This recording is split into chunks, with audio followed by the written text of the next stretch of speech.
De Samuel, chapitre 12. L'Éternel envoya Nathan vers David. Et Nathan vint à lui, et lui dit, Il y avait dans une ville deux hommes, l'un riche et l'autre pauvre. Le riche avait des brebis et des bœufs en très grand nombre. Le pauvre n'avait rien du tout qu'une petite brebis qu'il avait achetée. Il la nourrissait, et elle grandissait chez lui avec ses enfants. Elle mangeait de son pain, buvait dans sa coupe, dormait sur son sein, et il la regardait comme sa fille. Un voyageur arriva chez l'homme riche. Et le riche n'a pas voulu toucher à ses brebis ou à ses bœufs pour préparer un repas au voyageur qui était venu chez lui. Il a pris la brebis du pauvre et l'a apprêtée pour l'homme qui était venu chez lui.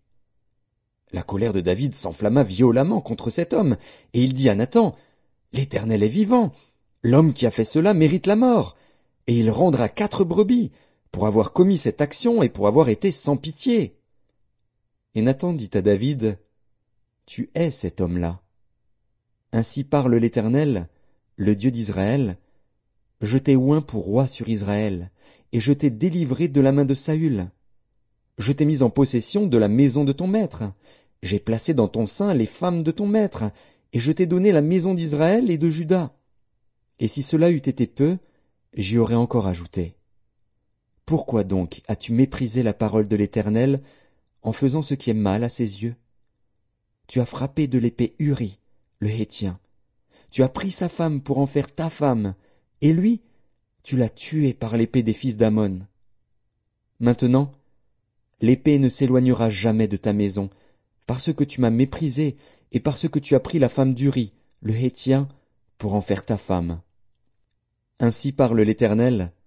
Voici, je vais faire sortir de ta maison le malheur contre toi, et je vais prendre sous tes yeux tes propres femmes pour les donner à un autre, qui couchera avec elles à la vue de ce soleil.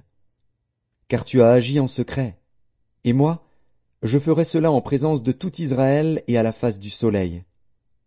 David dit à Nathan, J'ai péché contre l'Éternel. Et Nathan dit à David, L'Éternel pardonne ton péché, tu ne mourras point. Mais, parce que tu as fait blasphémer les ennemis de l'Éternel, en commettant cette action, le fils qui t'est né mourra. Et Nathan s'en alla dans sa maison. L'Éternel frappa l'enfant que la femme d'Uri avait enfanté à David, et il fut dangereusement malade. David pria Dieu pour l'enfant, et jeûna. Et quand il rentra, il passa la nuit couché par terre. Les anciens de sa maison insistèrent auprès de lui pour le faire lever de terre. Mais il ne voulut point, et il ne mangea rien avec eux. Le 7e jour, l'enfant mourut. Les serviteurs de David craignaient de lui annoncer que l'enfant était mort, car ils disaient, « Voici, lorsque l'enfant vivait encore, nous lui avons parlé, et il ne nous a pas écoutés. Comment oserons-nous lui dire, « L'enfant est mort » Il s'affligera bien davantage. » David aperçut que ses serviteurs parlaient tout bas entre eux, et il comprit que l'enfant était mort. Il dit à ses serviteurs, « L'enfant est-il mort » Et ils répondirent, « Il est mort. » Alors David se leva de terre, il se lava, soignit, et changea de vêtements. Puis il alla dans la maison de l'Éternel, et se prosterna. De retour chez lui, il demanda qu'on lui servît à manger, et il mangea. Ses serviteurs lui dirent, « Que signifie ce que tu fais? Tandis que l'enfant vivait, tu jeûnais et tu pleurais, et maintenant que l'enfant est mort, tu te lèves et tu manges. » Il répondit, « Lorsque l'enfant vivait encore, je jeûnais et je pleurais, car je disais, « Qui sait si l'Éternel n'aura pas pitié de moi et si l'enfant ne vivra pas? Maintenant qu'il est mort, pourquoi jeûnerai-je? Puis-je le faire revenir? J'irai vers lui, mais il ne reviendra pas vers moi. » David consola Bathsheba, sa femme, et il alla auprès d'elle et coucha avec elle. Elle enfanta un fils qu'il appela Salomon, et qui fut aimé de l'Éternel. Il le remit entre les mains de Nathan le prophète, et Nathan lui donna le nom de Jédidja, à cause de l'Éternel.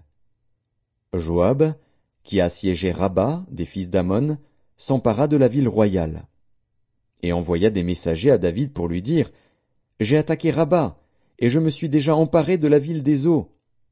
Rassemble maintenant le reste du peuple, campe contre la ville, et prends-la, de peur que je ne la prenne moi-même et que la gloire ne m'en soit attribuée. » David rassembla tout le peuple, et marcha sur Rabba. Il l'attaqua, et s'en rendit maître.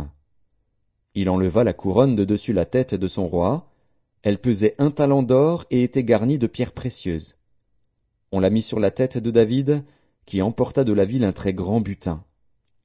Il fit sortir les habitants, et il les plaça sous des scies, des herses de fer et des haches de fer, et les fit passer par des fours à briques.